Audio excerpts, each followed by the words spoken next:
Ini menurut kami memang kualitasnya bagus, Mas.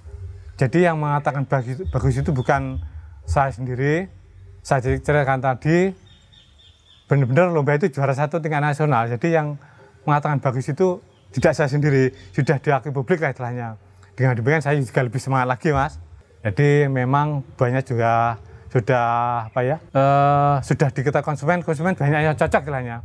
Jadi selain saya bikin bibit, saya juga menanam, juga menerima buahnya.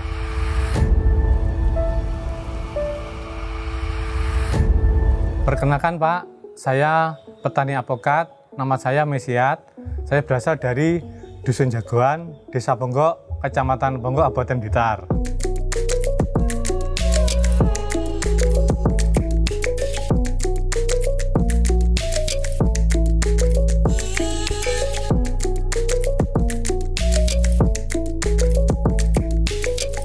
Saya mulai mengembangkan apokat tahun 2010, Pak. Di sini saya mengembangkan apokat varietas jago. Kenapa kok saya memilih varietas jago? Karena apokat varietas jago ini sudah jelas kualitasnya, Pak. Kualitasnya bagus, jelas bagusnya ini ditandai dengan lomba juara 1 tingkat nasional, Pak. Jadi saya di sini membuat bibit, menanam juga menerima buahnya, Pak. Keunggulannya ini diantaranya, Mas. Ini ukuran buahnya besar, ya. Rasa gurih berpadu manis, warna daging kuning mentega, Pak. Terus dagingnya lembut, tidak berserat, daging tebal, berbiji kecil, kulit sangat tipis dan lentur, mudah dikupas saat buah masak, penampilan menarik, ginjah, umur 2,5 tahun, 2-2,5 sudah berbuah. Saya kira apokat itu perawatan tidak terlalu sulit, Mas. Saya kira dibanding dengan tanaman lain itu lebih mudah.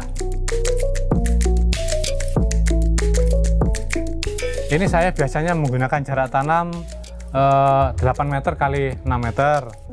Ya minimal 6 kali 6 lah, Mas. Itu minimal. Karena kalau apokat jago itu percabangannya agak melebar dan rimbun.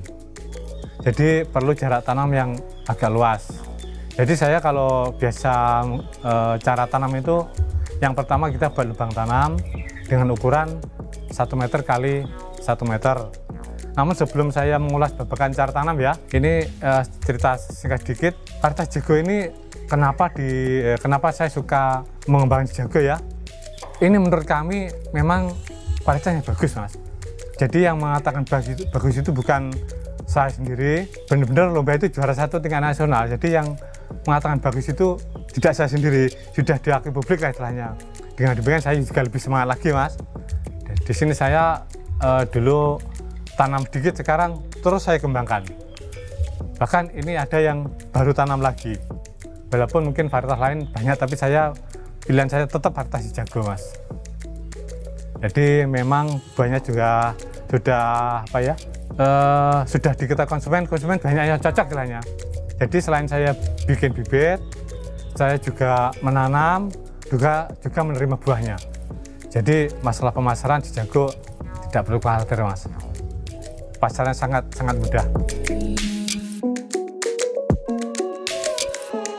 Kalau pemasaran saya konsumen yang datang ada, terus pedagang yang jual lewat online ada, saya juga kirim ke Jakarta.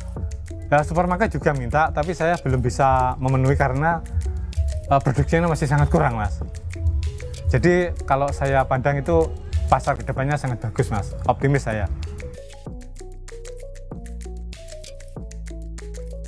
Kalau semasa bibit, biasanya saya juga cuma pakai NPK. Kalau yang sudah produksi biasanya saya nyampur sendiri, Mas. Seperti bisa ZA sama Ponska dicampur kemudian dipupukkan itu.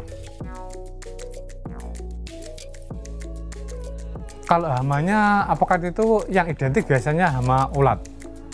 Tapi itu bisa dikatakan hama, bisa tidak. Tapi sebaiknya harus dibasmi. Karena kalau dimakan ulat daunnya itu kalau masih kecil tumbuhnya terhambat. Kalau sudah besar juga tidak terlalu hambat tapi juga sangat mengganggu. Jadi ulat itu sebaiknya diberantas lah atau dihilangkan. Dulu kan ada orang tua berkata, katanya kalau ulatnya banyak itu buahnya lebat. Itu tidak benar, itu cuma mitos. Yang benar harus dihilangkan, Mas. Caranya disemprot dengan insektisida. Merek dagangnya banyak sekali lah. Ya, saya tidak perlu katakan apa mereknya. Nanti yang penting kalau kita perlu ya insektisida yang untuk ulat biasanya sudah bisa untuk membunuh lah. Ulatnya itu nampaknya gimana ya? Besar tapi pemberantasannya mudah, disemprot mudah mati. Kalau apokat itu hama yang perlu diwaspadai itu cuma ulat lah. Kutu daun ada tapi tidak terlalu mengkhawatirkan. Kalau penyakit yang perlu diwaspadai itu kanker batang. Ciri-cirinya itu di pangkal batang itu ada cairan merah keluar dari pangkal batang. Kalau sudah kering jadi putih, itu yang perlu diwaspadai. Kalau masalah cara penanggulangannya sebaiknya di sekitar batang, di sekitar pangkal batang itu selalu dibersihkan supaya tidak mudah terserang oleh penyakit kanker batang. Itu yang sangat perlu diwaspadai, yaitu yang hama terutama ulat. Kalau yang penyakit terutama kanker batang itu yang perlu diwaspadai. Besarnya maksimal bisa 1,5 kilo. Iya, tapi biasanya rata-rata 7, 8, 9 sampai 1 kilo itu rata-rata. Tapi yang 1 kilo lebih juga ada. Kalau maksimal biasanya 1,5. Oke guys, buat teman-teman kalau misalkan pengen beli bibit alpukat si jago, silahkan kalian hubungi kontak person yang ada di link description ya guys. Terima kasih sudah menonton video ini. Jangan lupa kalian like, komen, share, dan jangan lupa ya subscribe, nyalakan loncengnya juga ya. Terima kasih.